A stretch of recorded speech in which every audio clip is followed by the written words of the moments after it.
Olá, senhoras e senhores, sejam muito bem-vindos ao Café Animes e Reforma. Meu nome é Denison, eu estou aqui com meu amigo Emanuel. Sejam muito bem-vindos. Prepare o cafezinho de vocês, porque hoje nós vamos falar sobre Sentence to be a Hero.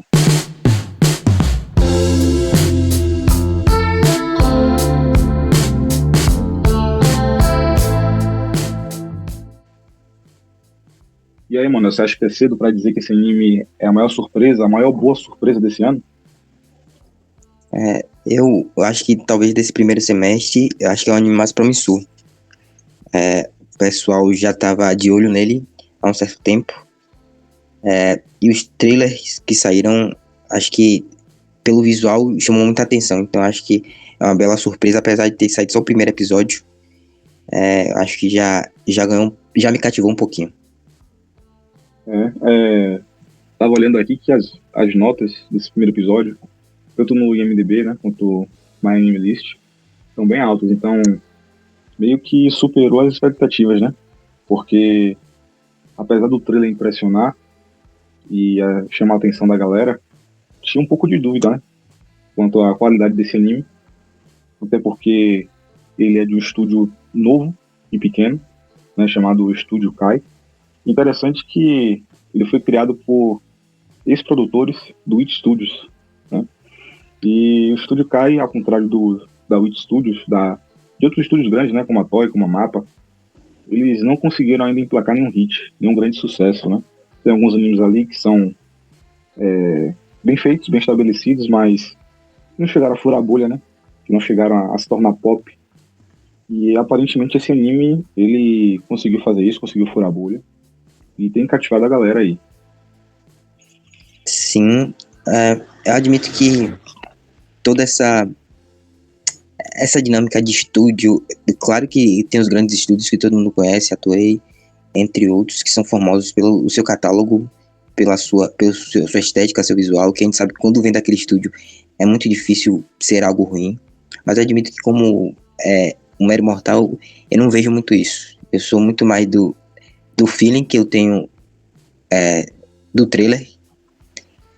Eu normalmente às vezes busco, quando o trailer me cativa, eu busco um pouquinho saber da história, tentando não me aprofundar muito para não perder a surpresa de acompanhar o anime, mas essa questão de notas no IMDb, qual estúdio pegou, aí eu acho que, pelo menos para mim, não me interessa tanto, entendeu?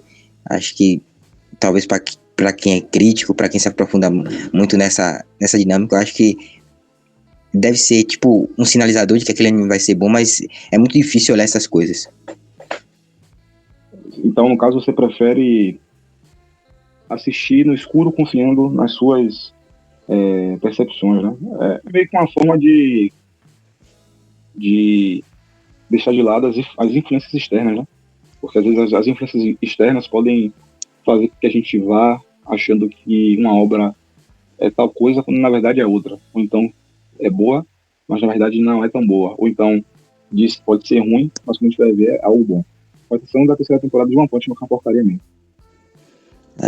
Eu tento ao máximo, pelo menos nessa dinâmica de animes, quando são outras coisas da cultura pop é difícil eu não acabar sendo influenciado, mas na área de animes eu tento ao máximo ter um critério próprio, experimentar. Por vezes eu admito que eu assisto o primeiro episódio e não vou pro segundo, mas eu tendo a ter o bom tino pro que eu acho que eu vou gostar. Então, se o trailer me cativa, se as poucas pessoas que eu assisto, que eu tenho um determinado tipo de confiança, falam bem, se amigos meus me sugerem aquele anime, eu tendo a assisti-lo e normalmente é quase 90% de acerto de que eu vou me engajar naquele anime.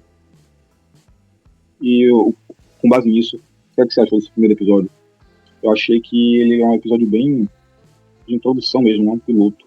Mas e aí, o que é que você achou dos personagens, né, daquele universo, daquela atmosfera? O que é que você pode tirar de bom de tudo isso? Mas eu acho que esse primeiro episódio, eu acho como todo como todo episódio deveria ser, entendeu? É aquele episódio que já te prende na história, que já deixa muito mais dúvidas do que certezas, que te cativa não só pela história, que é muito importante, mas também pelo visual, a estética é muito bonita, Eu acho que a gente tá numa era onde a gente começou a mesclar o 3D com o 2D e tá ficando muito bom, está muito bom. Em alguns momentos é quase imperceptível.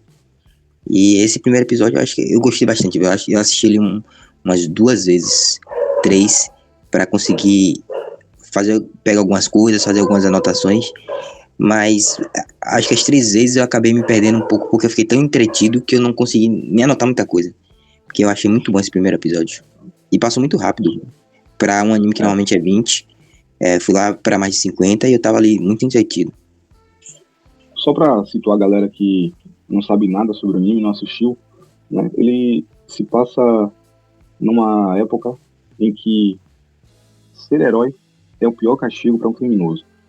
Então, os piores criminosos, eles recebem uma sentença, que é ser herói. Basicamente, quando você se torna um herói, você perde o controle da sua vida, né?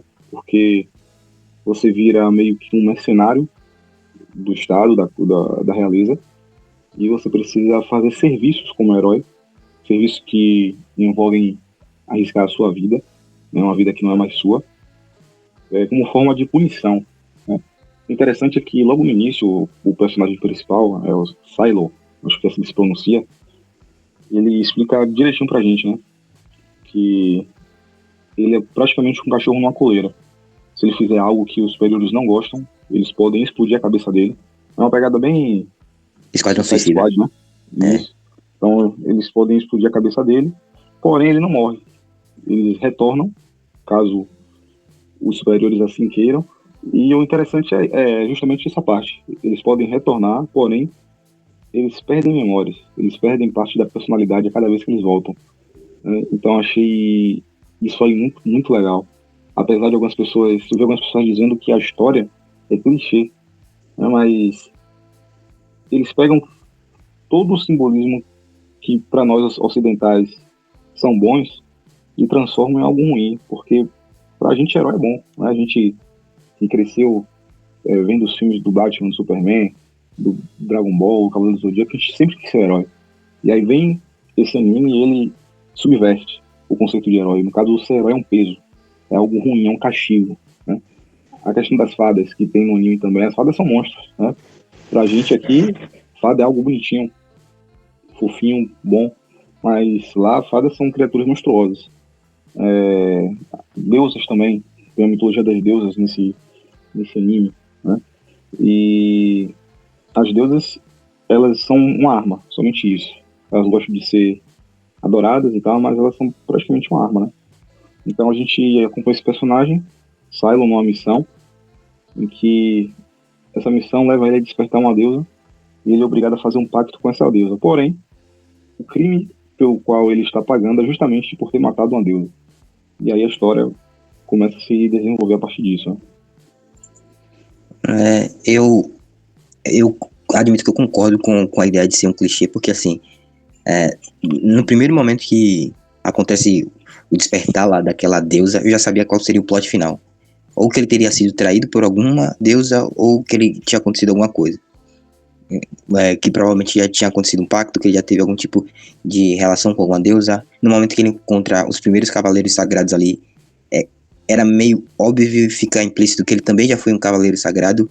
Então, querendo ou não, é uma história meio clichê.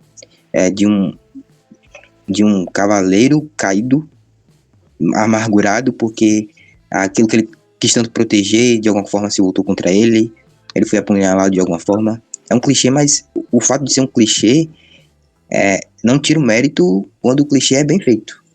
Acho que como brasileiro, a comida mais comum que a gente tem é o arroz e feijão. E mesmo assim a gente não dispensa quando o arroz e feijão é bem feito. O problema é quando ele é mal feito.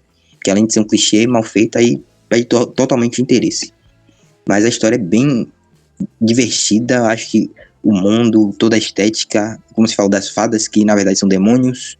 Aí tem um Lorde Demônio que aparece. É toda essa estética medieval. Aí tem essa dinâmica desse herói caído. Eu fiquei meio que na dúvida, porque eles chamam ele de herói condenado.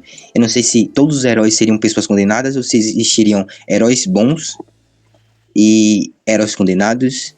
Aí ficaram algumas pontas soltas assim. Claro que o plot final de por que aconteceu o que aconteceu com ele, a gente ainda vai descobrir ao longo da temporada, mas isso é algo que já instiga, às vezes eu Eu admito que, por vezes, como é baseado em uma light novel, às vezes eu quero correr logo pra light novel pra ler, pra saber o que é que acontece. Mas eu vou me segurar, pelo menos essa primeira temporada, pra acabar consumindo só o vídeo, o anime em si. Cara, eu vou discordar de você na questão do clichê. Eu acho que justamente por essas, como eu posso dizer, por essas modificações, né, que ele faz, essa ressignificação dos personagens, né, das fadas, dos heróis, eu acho que isso aí acaba fugindo do clichê, né? Apesar de ter alguns elementos clichês, aquele universo, ele, pra mim, pareceu bem único, né? Acho que talvez pelo fato, não sei, de você assistir mais anime que eu, né? Pra você ficou algumas coisas meio óbvias, né? Mas, graças a Deus, eu fui pego de surpresa em praticamente tudo. Devo ser muito inocente. Mas talvez eu acho que essa dinâmica meio medieval de alguém que foi traído, que tá lutando pra restaurar, tanto que todo o problema dele durante o episódio é quando alguém vem falar de honra, porque eu acho que é justamente o que ele perdeu e o que é que ele tenta e o que é que ele está tentando restaurar de alguma forma.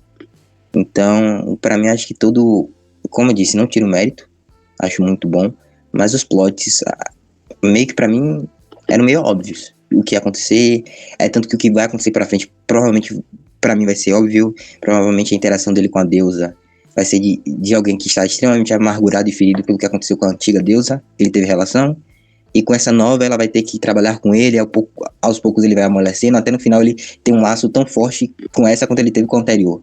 Então, pra mim, é meio que visível o que vai acontecer. Só que a forma com que vai acontecer que pode me surpreender. A estética, Sim, sim. a dinâmica do mundo, como isso vai acontecer, que me surpreende e é o que me cativou nesse primeiro episódio. Apesar de entender o que vai acontecer, hoje você vê as lutas, toda a parte de animação, como eu falei, o 3D misturado com 2D, que é assim, muito bom, que deixa toda a dinâmica de batalha, de luta, de interação mais fluida, mas sem ser aquela coisa robótica como era o 3D antigamente. Toda a dinâmica de magia. Eu não sei se você reparou, mas me parece que os Cavaleiros Sagrados são pessoas comuns, gente normal, mas os heróis em si me parecem ter algum tipo de força sobrenatural que o resto não tem.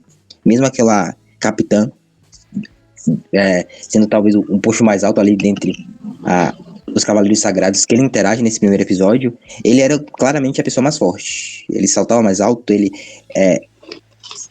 batia de frente com alguns monstros que para ela eram uma dificuldade.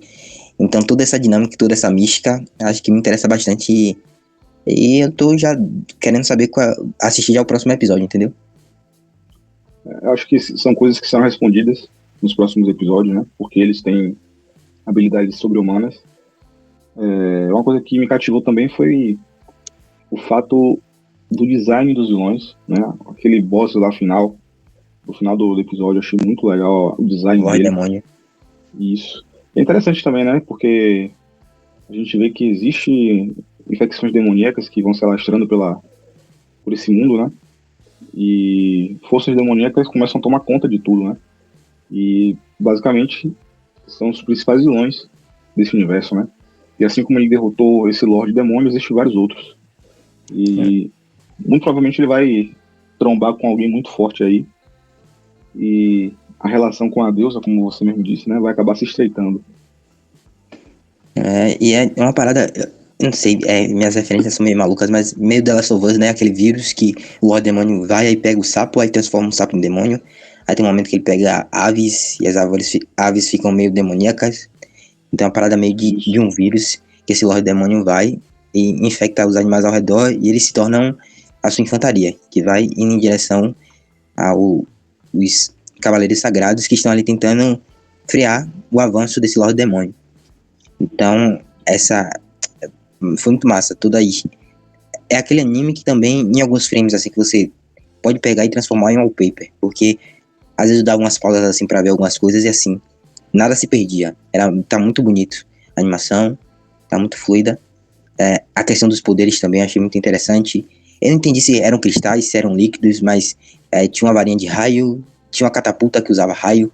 Aí o nosso personagem principal, ele usava adagas que explodiam. E toda essa dinâmica de magia, me parece que não existem magos, mas que existem ferramentas mágicas de alguma forma naquele mundo. Me parecem que as deusas, eu não sei se eu entendi errado, mas elas também são um produto fabricado pelos seres humanos. Elas não são necessariamente divindades. Eu não sei se você entendeu dessa forma também, ouviu dessa forma também. Cara, em relação às deusas, eu não vi dessa forma, não. Né? Me parece que são seres ali sobrenaturais, né? Agora, se foram fabricados ou não, realmente eu não consegui captar essa mensagem. Agora, essa questão dos cavaleiros, né? Os cavaleiros sagrados, acho que é uma questão que vai ser respondida depois, né? O que são eles? O que eles defendem, além de defender a imunidade das infecções demoníacas, né? Mas qual o propósito deles? Porque parece que eles são verdadeiros heróis, né? No caso, para aquela sociedade. E os heróis mesmo, são meio que párias, né?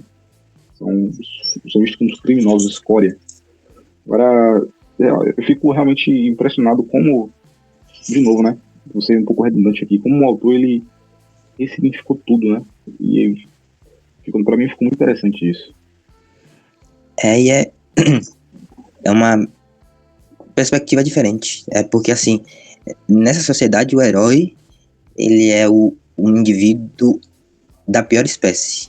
Porque o pior castigo que foi dado, que poderia ser dado a ele, exemplo, o pior castigo que pode ser dado na nossa sociedade talvez seja a morte. Mas para ele nem a morte vale. O que vale é ele viver permanentemente em segurança, eternamente em segurança até... Não, é viver eternamente como uma coleira. Até o momento que ele não for mais útil. Então, ele tá na frente lutando contra os monstros. Se ele morrer, ele retorna. E o nosso protagonista, ele fala que em determinados momentos ele se vê quase em estado de morte. Ele não quer usar o artifício de morrer, mesmo sabendo que pode voltar, porque ele sabe que se ele retornar, ele vai perder as memórias. E ele quer preservar essas memórias porque ele sabe que ele sofreu e ele tem uma vingança pré-determinada. Ele vai cumprir aquilo que ele tem na mente dele, entendeu? Então, toda essa subversão, tudo isso que nos é trazido nesse primeiro episódio, onde a todo momento as pessoas se sentem aliviadas por ele estar ali, mas quando descobrem que ele é um herói, começam a julgá-lo, mesmo ele tendo salvado todos ali. E existe o ponto alto do nosso episódio, que é o Dota, né? Que assim, é o MVP. Ele que chega, ele que rouba a deusa e entrega pro nosso protagonista. E no finalzinho, quando ele tá lutando contra o Rei Demônio, que ele já fez o pacto com a deusa, ele já usou lá os poderes em sinergia com a deusa, mesmo assim ele não conseguiu derrotar o Lorde Demônio. Aí vem o Dota mais uma vez, ele acabou roubando, acho que uma algiva, uma parada, uma bomba lá. E assim, essa bomba que acaba destruindo o Lorde Demônio. Então ele é o MVP, ele é o melhor, ele é o cara que aparece sempre com as melhores soluções, mesmo não querendo. Ele é o Deus Ex Machina, né? Da parada.